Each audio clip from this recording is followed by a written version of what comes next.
ফরিদপুর ৪ আসন থেকে আলগী ও হামিরদী ইউনিয়ন কেটে ফরিদপুর ২ আসনে অন্তর্ভুক্ত করার প্রতিবাদে বিক্ষুব্ধ হয়ে উঠেছে ভাঙ্গা উপজেলা। সোমবার উপজেলা পরিষদ কার্যালয়, উপজেলা নির্বাহী কর্মকর্তার কার্যালয়, উপজেলা অফিসার্স ক্লাব, হাইওয়ে থানা ও পৌরসভায় হামলা চালিয়ে ব্যাপক ভাঙচুর ও অগ্নিসংযোগ করেছেন বিক্ষুব্ধরা। দুপুরের দিকে বিভিন্ন এলাকা থেকে কয়েক হাজার জনতা লাঠি সোটা, রামদা সহ দেশীয় অস্ত্র নিয়ে মিছিলে যোগ দিতে যায়। এ সময় অবরোধে বাধা দিলে দায়িত্বরত পুলিশ সদস্যদের উপর হামলা চালায় তারা। এক পর্যায়ে তারা পুলিশকে ধাওয়া দিলে পুলিশ সদস্যরা জীবন বাঁচাতে ভাঙ্গা বাসস্ট্যান্ড সংলগ্ন মার্কাজ মসজিদে ঢুকে পড়ে।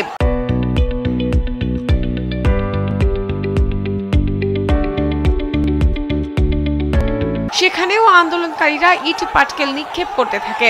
এতে মসজিদের গ্লাস ভেঙে যায়। এরপর পুলিশ সদস্যরা মসজিদের টয়লেটে ঢুকে আত্মরক্ষা করেন। উত্তেজিত জনতার ইট পাটকেলে রক্তাক্ত অবস্থায় দৌড়াতে দেখা যায় পুলিশ সদস্যদের। এক পর্যায়ে মাদ্রাসা ও মসজিদের শিক্ষক শিক্ষার্থীরা অবস্থান নিয়ে পুলিশ সদস্যদের রক্ষা করেন।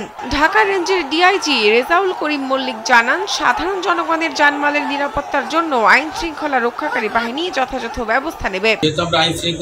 বাহিনীতে আছে, অবশ্যই আমরা আইন শৃঙ্খলা রক্ষাকারী হিসাবে এটা অবশ্যই ব্যবস্থা নেওয়া হবে।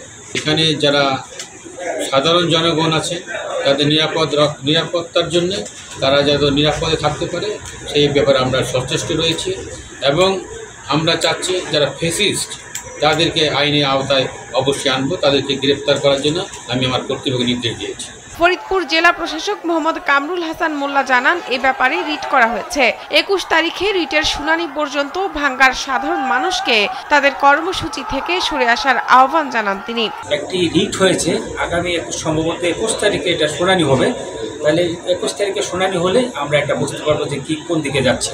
আমি এই সময়ে ভাঙ্গার সর্বস্তরের মানুষকে অনুরোধ জানাবো তারা যেন তাদের কর্মসূচি থেকে সরে আসেন এবং সময়ের জন্য অপেক্ষা করেন।